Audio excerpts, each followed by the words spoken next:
Dollar. Dirt and money, no soul. Had to go and get it, ain't no time to kick it. Got a stack of flip for my foes. Dollar. Please tell me you can hear me. Don't turn your back and don't neglect me. Just let me know if you need me.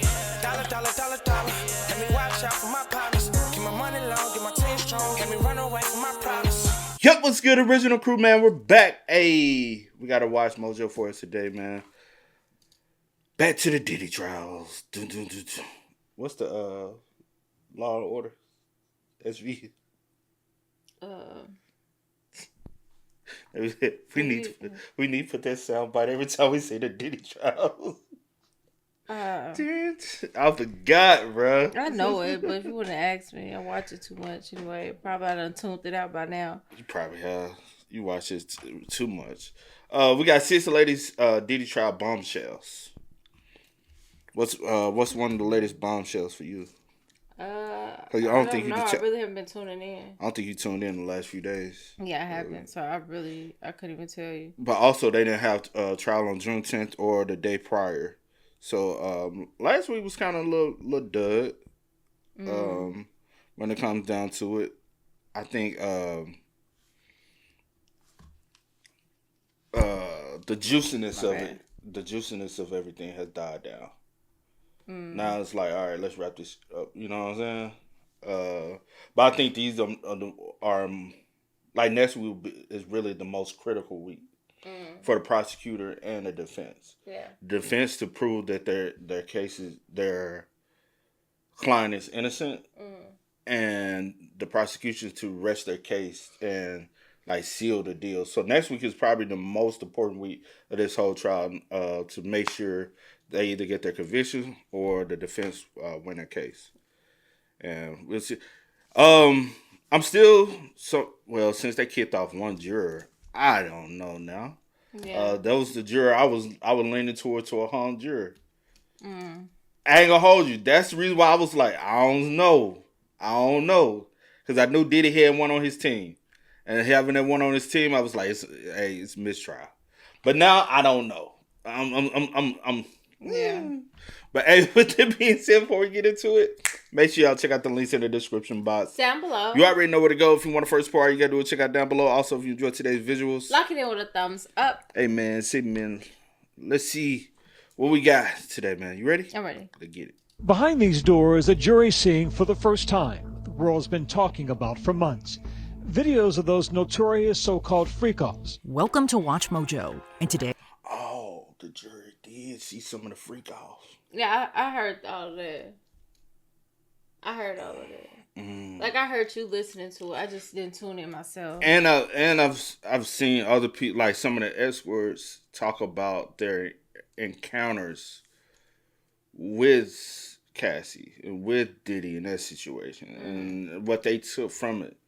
And even I'll let it. Today we're detailing the shocking revelations and notable occurrences from the 6th week of Sean Diddy Combs' federal trafficking trial. Warning, certain information contains distressing details. Jurors removed their headphones. We saw one who looked rather disgusted, kind of made a face, bent his eyebrows. But what, like... Because when you say it like that, I'm like, what is everybody reacts to things differently, right? Mm-hmm. Some people don't want to hear other people's sexual encounters. Mm-hmm. That's what they're disgusted by. From the workers that I've seen that have talked about their encounters with Cassie, it wasn't like, oh, this is unbearable. They putting her through torture. No, it's more about hearing someone being pleasured, someone enjoying the pleasures of the nature from the escorts that have talked about it. It wasn't they making her do the worst of the worst. It was, if you're not wanting to hear moaning and someone happy and enjoying what they're going through, some people don't want to hear that. You get what I'm saying? Mm-hmm. And for the most part, from the escorts that have came out and spoke out, Diddy wasn't as vocal as what most people think he was. Diddy mainly made gestures towards her and made gestures towards. It's kind of like, you know how we can give cues in certain situations without having to verbally because we know each other so well.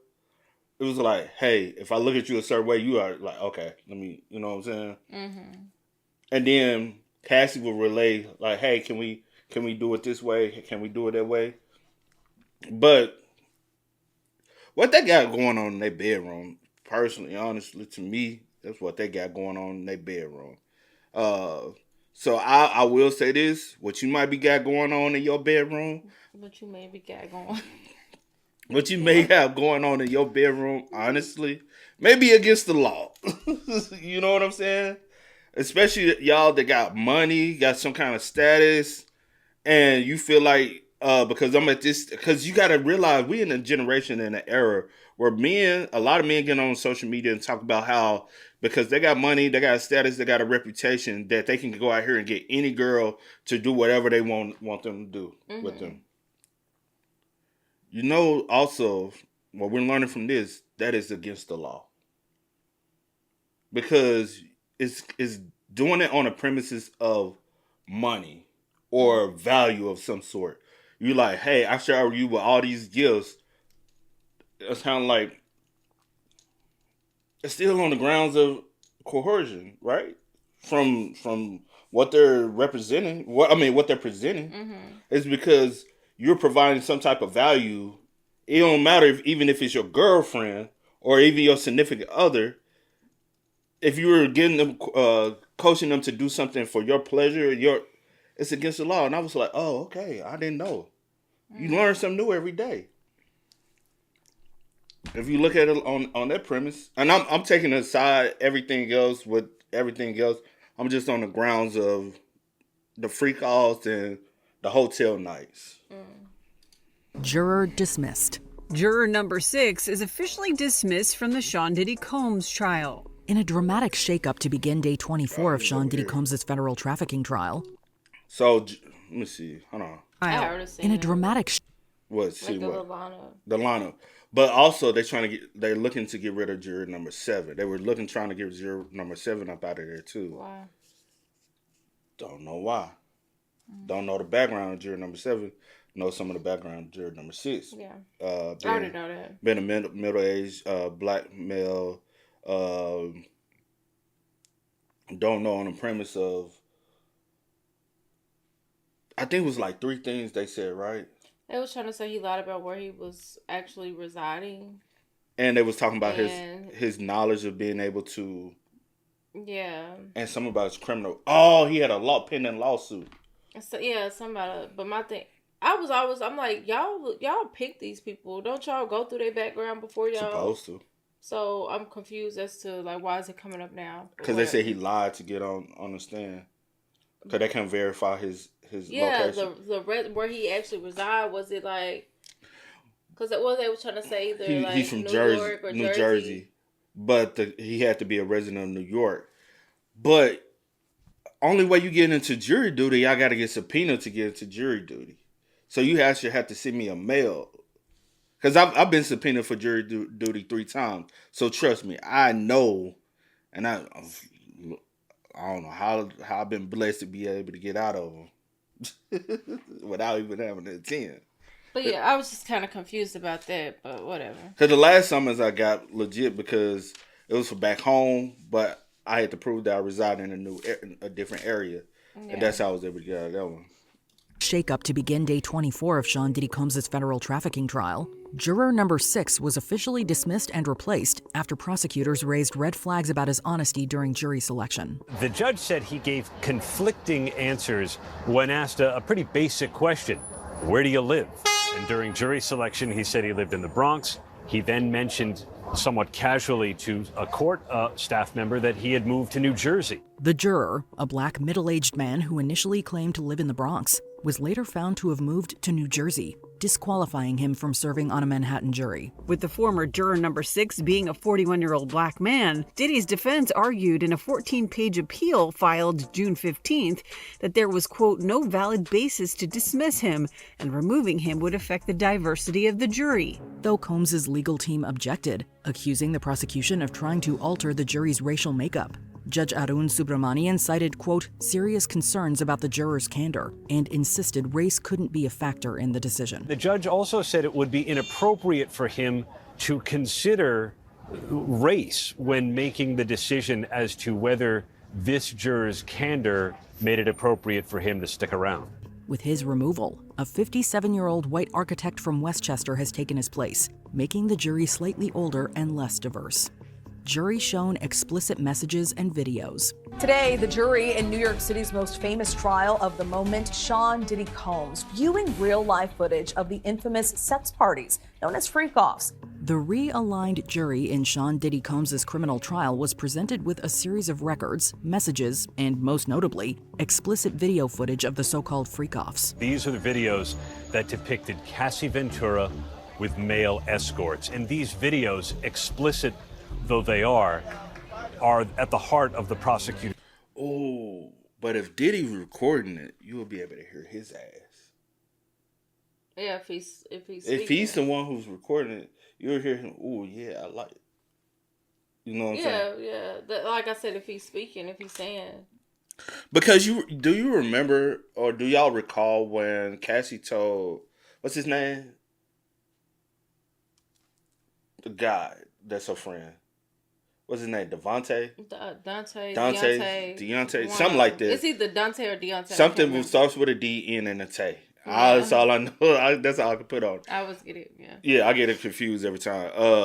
You remember she told him that she was afraid to say something. This is what he said. She was afraid to say something because she was afraid to say something because he had put out the tapes.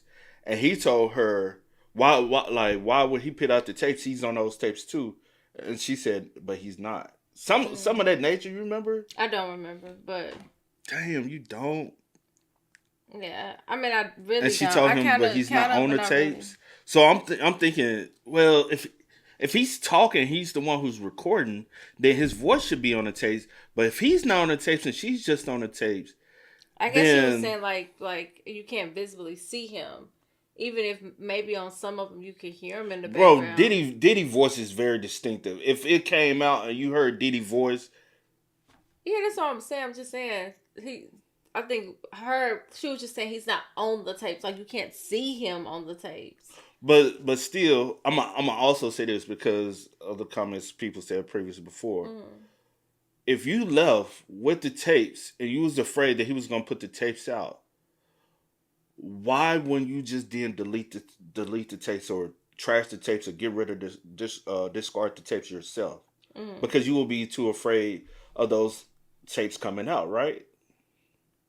Yeah, possibly get misplaced, get in the wrong hands or something like that, unless you're holding on to them for other reasons. So that's what people said. People come in and said she was holding on to the tapes for what? Insurance purposes? Mm-hmm. What is insurance purposes? Please explain. Insurance purposes to me, and in regards to holding the tape, then is blackmail. Mm-hmm. You got one hand up on blackmails which blackmail at the end of the day, insurance illegal as well, because you're using that to bribe somebody to give you some money, which is it's a legal offense, right? And so also, regarding that. I don't know if that audio is real or not, but the audio we recently heard of a recording that was supposed to be pulled from her phone of her threatening someone else because they had got a hold to the tape. Mm-hmm. And she said that she was going to basically unalive that individual. And after she unalived him, she was going to make Diddy unalive you as well. Mm-hmm. I don't know if this is true or not. Have y'all seen that clip? It was going around on, I'm going to say Twitter, because I hate the other word. It was going around on Twitter last week, and I was like, if that's real, It makes me question a lot. But we don't know if it's real or not, so. I need some verification on that. I need that. What about you? Do it hold any premise for you? I mean, at this point, no. What good? Like, hearing it and seeing it, like, I don't think it'll change anything. So because it now shows your character. I mean, it's like, if anything, like, that's about it. Just giving you a more insight on someone's character and how they really are, but it's not going to change anything as far as the trial. But it makes me look at your position and the way they're trying to position you as such this victim. No, I get now that. I don't look at you as a victim. I look at you as a co-conspirator. I've always said it kind of looks as though if everybody's getting immunity, if Jane Doe has immunity, we're trying to press charges on on Diddy, pertaining to what he went through with Cassie. To me, Cassie, as well, possibly, is not necessarily a victim, but she's also a co-conspirator. No, I get that. In the public eye, like, y'all can have whatever, opinions. Yeah. But I'm saying, in this trial, at this point, 6 weeks going on 7 weeks now, it's not going to change anything. So, True. Seeing, hearing the tapes, you just kind of like, it's a conversation to be, But also the jury is not privy to that information either. I'm not talking about them. I'm talking about it's a conversation. I'm saying it can't sway any opinion on the Right. jury. So, I mean, it doesn't really hold any relevance to change anything other than, like, the public, like, people on the outside, like, oh my gosh, like, that's how she is, oh my, like, it's just a conversation to, be had amongst people that are speaking on it and talking about the case, but as far as the actual trial, it's not going to change anything. Case. These were presented by summary witnesses Ananya Sankar and U.S. Attorney's Office Special Agent Deliasa Penland, who were called by the government to help clarify previous witness testimony. The graphs, the charts that we spoke of yesterday, where there are locations, dates, names, flight records of people who were possibly involved in these alleged freak-offs or hotel nights, as Jane testified to last week. Jurors reviewed documentation supporting a purported meeting between Combs, Cassie Ventura, and male escorts at hotels with travel and lodging expenses and damages charged to Combs' credit card. The jury saw hotel records detailing a 2012 hotel stay where the rap mogul racked up more than $46,000 in room damage fees, all paid for by Combs' company. Additional travel invoices and messages from 2012 and 2013 showed Ventura being flown across the country, as well as text exchanges arranging freak-offs with multiple men. The videos came with hotel receipts, credit card statements, travel records that helped give the jury a full picture of how Sean Combs allegedly got her and male escorts to different hotel rooms for the purposes of these sexual encounters. One 2013 thread showed Cassie asking Diddy whether he had recorded a particular encounter on his phone. The jury was then shown actual video clips from explicit encounters, marking the first time they viewed moving images rather than stills or audio. Behind these doors, a jury seeing for the first time what the world's been talking about for months. Videos of those notorious so-called freak-offs involving Sean Diddy Combs. The jurors donned headphones and watched approximately 10 minutes of video footage depicting the X-rated encounters involving Diddy, Cassie, and male escorts. It's reported that the courtroom fell silent as faint moans from the footage leaked through the headphones. The gallery was not allowed to see or hear these explicit videos, but as the excerpts played, we could faintly hear the sound of music and moaning noises. Intercontinental Hotel in That what those dudes said. They did the interview. I forgot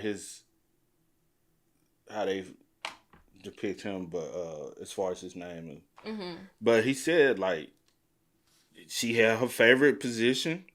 That's the position they would normally do their thing in. He was like, he never got an indication that she wasn't into it. She would moan. She would be into it. And I'm like, that's just but also, the whole flued out, I got flued out. Y'all be careful with that. Because, which is so crazy, because the individual could say they down with it today. A year or two later say, actually, I wasn't down with it. Yeah. And come back and get your ass. Because you flew them out and premise of having a sexual encounter. Yeah. And then they can renege on it years later and say, actually, now looking at it, I wasn't really, you know what I'm saying, down for that. It was because of a false pretense of, because I didn't give something, and then now you sitting up here looking like, oh shit. Yeah. Which is kind of wild though if you think about it. Is it not? What, like what? What part? On the premise of if I fly somebody out and say I'm gonna take them on a shopping spree, the shopping spree probably $50, right? There really ain't no shopping spree, but in the indication of having sex, we have sex. We got freaky. Maybe we already been talking freaky anyway, and now we didn't did a threesome, right? 2 years later, she regrets it, but she can take me to trial. Is that not crazy though? Yeah. Yeah. I'm just saying, like, it makes you look at a lot of things and like, wow. Because it's you saying, is it crazy because it's something that you, and it's stuff like, something that you like, I guess, agree to, you were down at the at the moment, like you got some out of it, I got some out of it. We were both good. You went your way, I went my way, whatever, or y'all stayed in contact, whatever the case may be. But yeah, I mean, I guess so. Yeah. Cause then a lot of people look at the video and be like, but he was forcing her. I don't think he was forcing her. I think he was like, at the end of the day, we gotta also depict this. They're in a relationship, like we always say. Just because you marry, if one person say no, it's no. Mm-hmm. But if one person doesn't say no, and I'm continuously bringing it to you, and then you like, we'll see about it. Yeah. Let me think about it. I'm up for. We'll work out the arrangement later. But I'm never like 100% saying yes, but also I'm never 100% saying no. Yeah. And so that's the gray line for me. Now, do I feel like he's guilty of the prostitution charge? Yes. Because that's what it was. But to me, prostitution is two ways. If we're going to charge Diddy with prostitution, we also need to charge the escorts with prostitution. Because that's what y'all was doing. Yeah. Also, we need to... I just don't think only Diddy should be charged in this case. I think other people should be charged in this case. And if we're not going to be charging others in this case, I don't think he should be charged in this case. Because everything is a gray line. A lot of stuff in this case is very much so gray line to the point where it's like the prosecution is playing kind of like bully ball when it comes down to it, because you're threatening people on the stand to take the stand. They in fear, like, well, but I really don't want to testify against Diddy because, again, I think a lot of them feel like he did no wrong. And then it makes me... I don't know, man. It's a very weird case. Yeah. It's a very weird case. I think he's a very weird dude in all aspects. But do I feel like you should just lock him up for being a weird, freaky dude? Not necessarily. The domestic violence have for y'all parents, y'all daddy be beating on your mamas, have for y'all in domestic violence situation, which doesn't make it right at all. And the DV can be on both sides. It can be from a male side, it can be from a female side. And even with Jane Doe, with her testimony of her assault that happened on her, it was brought on too because of the action she did. She said she never seen that side of him. He never put his hands on her until she's like, you got to think about it. If I slam your head on this desk right now, what you gonna do? Whoop your. No, you gonna whoop. Yes, I am. But we'll be fighting. I'm gonna whoop you. We're gonna be fighting. You're not gonna whoop me. Yeah, I am. You're not gonna whoop me, but we will be fighting. But you get what I'm saying, dog? Anybody like you that would snap. Anybody would snap. Male or female. I'm not saying DV is justified. I'm not saying that at all. But for a RICO case, I don't think that's the grounds on that. Like, it's a lot of things I'm like, I don't know. if I was on a jury, I can convict him of each case, each individual thing. But I don't think he would walk away with nothing. He gonna be charged with something. He'll be charged with something. I just can't give him everything. Got you. How about you? Same. Same. I'm so over this case, but yeah, I like we've discussed. I do, as far as like the prostitution. Yeah, I do feel like he's guilty on that. Stuff, I just been. What about the trafficking? Trafficking at first, no, but then when we heard, I heard one little piece of information with one of the guys was like he flew him from what? That was the guy that introduced this other. He flew him escort. from. I think L.A. got the limousine and all that from somewhere, and I was like, well, that's technically. I was like, this is crossing state lines. Cross state lines, because Sheree Hayes, which AKA the Punisher, he said he never went across state line. He can't attest to trafficking because he only did it in New York. Mm-hmm. Which is his is still prostitution though. Yeah. So I was like, when I heard that, because at first I was like, where's the, trafficking? But then I was like, but they can also say it's trafficking for him with the girls because, say for instance, when she was out in L.A., because she lived in L.A., he would fly her to Miami. Yeah, so hearing, like, the more I started hearing information, I'm like, okay, and I'm starting putting stuff together, and I'm like, okay, they here, they going here, this person here, they bringing them here. I was like, yeah, that's trafficking. That's what it is. And that's why I said you got to be careful with this flued out mindset. I'm gonna fly you out. Yeah, they can get him on that. That's why I said either way it go, like I've been saying, however y'all can, whatever, if he a freaky dude, most definitely. And as far as like the domestic violence and stuff like that, I definitely do think that's a thing, but I felt like that should have been a whole separate case, and it shouldn't have been thrown and tied into this, because I whatever, but I guess they had to prove their point somehow. But yeah, he definitely, like I've been saying, he definitely getting time. It's just a matter of how much. Yeah. Incident records. Assistant U.S. Attorney Emily Johnson presented a timeline of records related to the March 2016 altercation at the Intercontinental Hotel between Combs and Ventura. Messages revealed Diddy frantically calling and texting Ventura while she told him to stay away. He was telling her that he was going to be arrested. That wasn't true. He was fervently trying to get in touch with her. Cassie also texted Diddy's former chief of staff, Christina Coram, pleading for help.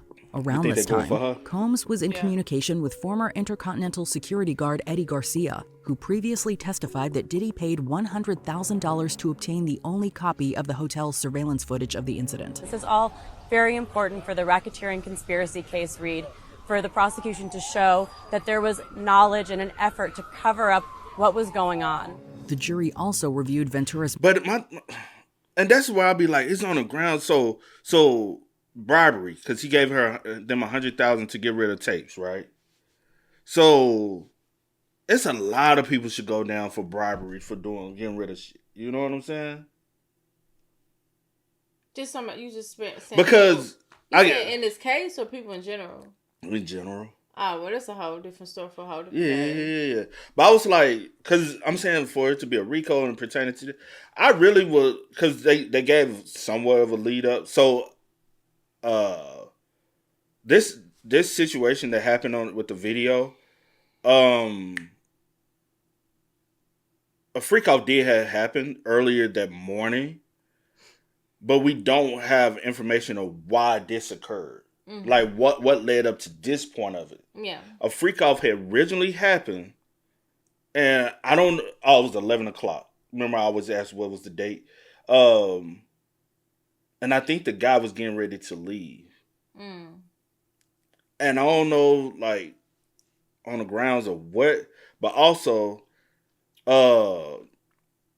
this also shows the signs of, fellas. Stop trying to have 4-5 different women. Eventually it ain't gonna work out. You know what I'm saying? Because it was a lot of jealousy amongst all the women. No matter who and what time period they was involved with them, they all was jealous eventually of someone else, and how much you doing for this when you ain't doing that enough for me, and Cassie used to get jealous of him with yeah. I'm just with other girls. I'm talking to the fellas right now. you be. I need for you to not be. No, I'm saying Cassie was jealous of Kim when he first got with her. Then with what's her name? The one that ended up doing the Virginia. What's her name? Gina. And then Jane Doe got jealous of Carisha and Gina. Yeah. And it's just too many. Oh, he also had girls that honestly, I ended up finding out some of these other chicks that he also was dating around all the same time too. Don't forget he was dating Lori Harvey at one point. Speculation with that, we don't have confirmation, but other girls, all different age groups. Mm-hmm. And then you got Jane Doe over here in her 30s, her mid-30s, getting jealous of these 19, 20-year-olds he with. Yeah. Shorty, go get you a real man. Go get your husband. If it's that serious to you. I feel you. But fellas, stop with all the... Get you one. Get you one. And Diddy got too damn old to still be playing them damn games. That's what it really is. Yeah. You got too old to still be doing all this shit. It got too much. Yeah. Messages expressing distress in the days that followed. You gonna abandon me all alone? Ventura responded in part, quote, I have a black eye and a fat lip. You are sick for thinking it's okay to do what you have done. She once wrote to Diddy, quote, you treat me like Ike Turner, referring to Tina Turner's Hey, leave my cousin out of this. You ain't Tina. Leave my cousin out of this. Boy, come on. She knows what I'm talking about. You ain't Tina. Known abusive relationship. Judge warns lawyers. He was threatening to reprimand the government and the lawyers for Combs. It's said that Judge Arun Subramanian appeared visibly furious at one point during the week's proceedings, as he sharply reprimanded both the prosecution and the defense. The issue was over an online article that seemed to reference information from a sealed hearing about another possible issue with another juror. Apparently there was an article that discussed an issue that exists with one of the jurors, not the one who's been removed. This is a different issue. It was the subject of a closed proceeding. Demanding answers, the judge asked the attorneys if they knew the source of the leak, stating bluntly, quote, someone is lying. Both parties said they didn't know what was going on. He says someone is lying and he's going to investigate because information from a sealed proceeding is not supposed to leave his chambers. He reminded the court that a gag order had been issued to the government, the defendant, all defense attorneys, and anyone connected to the case. Subramanian warned that further issues, quote, could lead to civil or criminal contempt charges for those involved. And he said that he would do a thorough investigation, even write an opinion admonishing lawyers responsible, which would effectively derail their ability to try a case in this courthouse. Juror sickness causes court cancellation. Juror chaos right now. Sean Diddy Combs' federal trafficking and racketeering trial hit an unexpected pause on Wednesday, June 19th, when one of the jurors fell ill en route to the Manhattan courthouse. There was a sick juror, so they had to push back parts of this case, and that could complicate some things in terms of the schedule the judge has put forward. According to Judge Arun Subramanian, the juror began experiencing vertigo, prompting his partner to alert the court. As this individual was a regular juror and not an alternate, the judge ruled there was no way to proceed with testimony for the day. One of the jurors was actually on the way this morning to report for duty for the trial and was experiencing vertigo symptoms, was not able to go and obviously sit in the courtroom all day. So the judge said, hey, let's press pause and we will try and pick things up again tomorrow. When the prosecution inquired whether the illness was likely to be temporary, Judge Subramanian responded that it appeared to be a sudden issue. I guess thankfully they were actually a bit ahead of schedule, which is kind of surprising, given that everything seems to run slow. Nothing is ahead of schedule, but they were actually ahead of schedule here. So before we continue, be sure to subscribe to our channel and ring the bell. I think they was kind of ahead of schedule due to the... Doing? Oh, what you talking about? Oh. Hey, what you talking about? I think they were kind of ahead of schedule due to the fact that a lot of times the cross-examination didn't last as much as they expected. As they expected, yeah. Yeah, because a lot of times when like somebody would get up and take the stand, the defense was very much so, like you always said, you even said, I don't think his like team is like doing a good job. You said that at one I'm point. not in the courtroom to know exactly like everything from point A to point B as to like what they're saying, how they're saying it, like what questions they're asking, like stuff. We get like, it we just very get, vague. like the secondhand information. You know what I'm saying? Is trying to get the information from the best unbiased sources that we can. Yeah. Right. So I don't know, but just from like little stuff I hear, they're like, okay, the defense today did a good job, but then you have like, she be like, they weren't aggressive I'm enough like, for me. baby, y'all ain't doing enough, especially for the amount he paying y'all. And that's the thing, bro. He's paying millions on millions on millions on. I ain't gonna lie. If I had to pay those, bro, I ain't finna pay y'all this money, bro.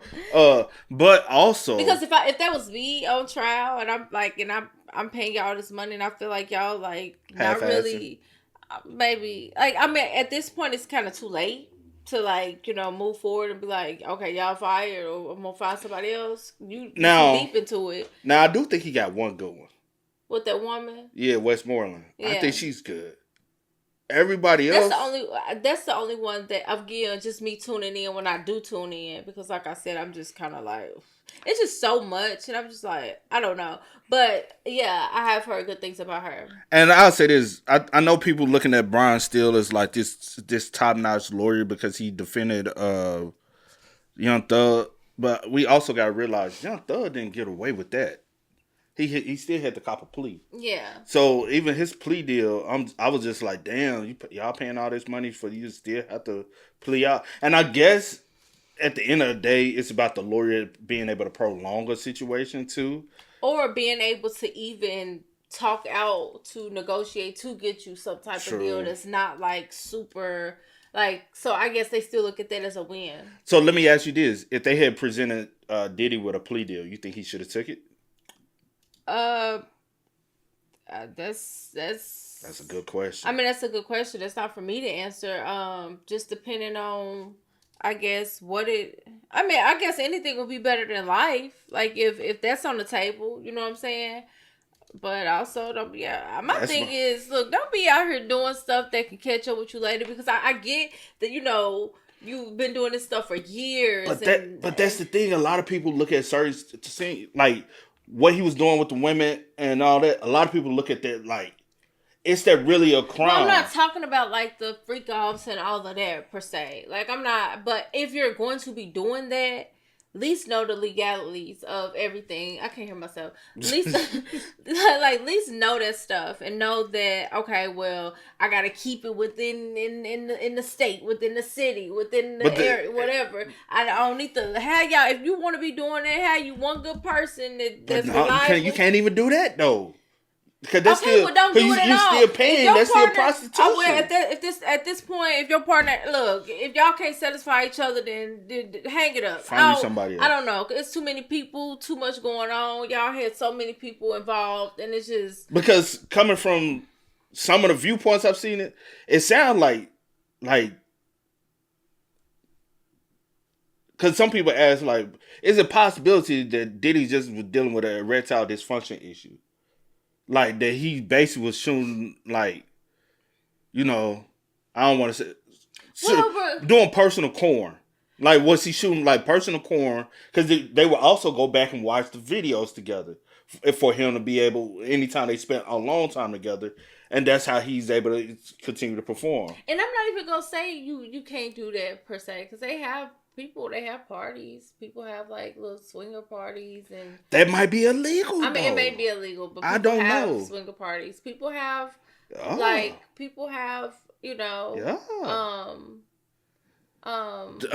trying to. I know what you're talking about, but I can't. I can't call it. I was about to say, people have other people. They invite other people in the bedroom. Oh, you're talking about that's not necessarily. But you pay. I'm not and talking then about, hold on. Then some of them. I'm not talking about the paying. Some people do pay though. But that's the thing. I'm not talking about the paying. I said take all of that out. If you was gonna be doing this and you needed to see her with other people or whatever the case may be, I said you should have hit you one good person. I ain't saying because I know this girl back home. She goes and she gets paid to do threesomes with couples. I don't know. It just gets a little bit. And I was just like, oh, she said she have a good time. Okay. But she travels. See, and that's the thing, that the traveling is what's gonna get you messed up. And she travel across state line and country, and that's what's gonna get you messed up. But in this case, but in the grounds that we living in nowadays with OF, and so many people, that's how they make money now. What's on the grounds of legal or not legal? And that's always what I've been like with that, and because these people be traveling doing with it. X content, explicit content, stuff like that. Yeah. Like, those. I'm trying to think. I'm trying to think because I just want to say corn on the cob. I'm not saying that. You can't say corn. I said I'm not saying it, but I do get a little confused as to what's I took classes. What's okay and what's not. I do understand that with those type of videos, like, it has to be like some type of scene, right? It has to be like this build up, this storyline, right? Before you can get into the action. You know that from No, I know that from I told you about that. because I said that's how. Well, I already knew that. No, you did. You didn't know that. No, you did. Because we went over in class in one of my classes in college. Because I have an entertainment degree. Okay, look, babe. And I did not know, like, for it to be considered legal, they have to have like a movie scene. Okay, yes, you told me if they have you like they knock on the door. Hey, I got your pizza. Oh, I asked for extra sausage, and I have your extra. Then they can lean up to. Pipes are clogged. Yeah, somebody order a plumber. I'm here to unclog the pipes. Like stuff like that, yeah. Right? So I do understand, like, for that to be, and that's for it to be legal. Yeah. If it just jumps straight into the act, they jump straight into kissing, and then it leads up to it's illegal. From my understanding, my education behind it, it's illegal. So OF should be illegal. Unless they out there doing got a whole little script. I don't know. But so with this, I don't know where I was going or what I was talking about because I done lost my train of thought. My bad. But I really don't. So we can get back we to were it. talking I don't about know what I was saying. You had got on that grounds of the whole with the scene set up and stuff. No, I was talking about something else before I started talking about all that. With the flying out stuff. Yeah, I think I was just saying that's where it kind of got lost. You got in too deep, because you got away with things for so long. For so many years, you've been doing this for so long. So I think you just got. I know what I'm saying. I was saying if you're going to be doing this, you need to know what you can and cannot do, what's legal and what's not legal. If you're going to be involved in stuff like this, paying people, doing all this stuff like that, like you was doing something. This is stuff you see in the movies. This like. But movies are a representation of real life. I know, but I don't know anyone personally that's doing stuff like this. That's all. So you don't know. You do. No, I don't. You do. No, personally, that I talk to on a regular. No, I don't. That's what I'm saying. I may know of someone that be doing stuff for money. I get that. But a stripper, do he be flying out? He married. But he still be stripping. Do he fly out? They fly out to different places. But they in like, him and when his ain't no wife telling now, what they be involved, doing. Yeah, they like more involved in like the poly world. So ain't no telling what else they be doing. Yeah, I mean, ain't no telling, but I know him a little bit. I don't like talk to him like that to be knowing all their business and what they be doing. But my thing, especially someone at your caliber, just know that eventually things catch up with you, and it just takes one little piece of something for everything to crumble. And I don't know, but Diddy. The trafficking and racketeering trial of Sean Diddy Combs, which began on May 12, 2025, is finally nearing its conclusion after 6 weeks of explosive testimony. And she says that Combs showed up to her apartment early in the morning with a gun and kidnapped her.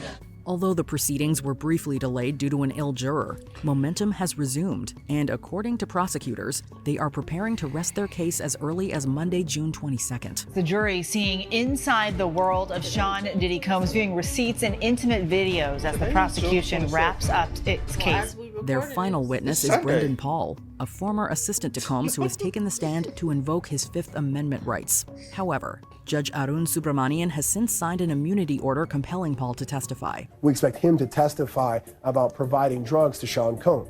Once the prosecution concludes, the defense will have their turn to present its case. And while they will call witnesses of their own, sources have told People magazine that Sean Combs will not be one of them, as he is not expected to testify.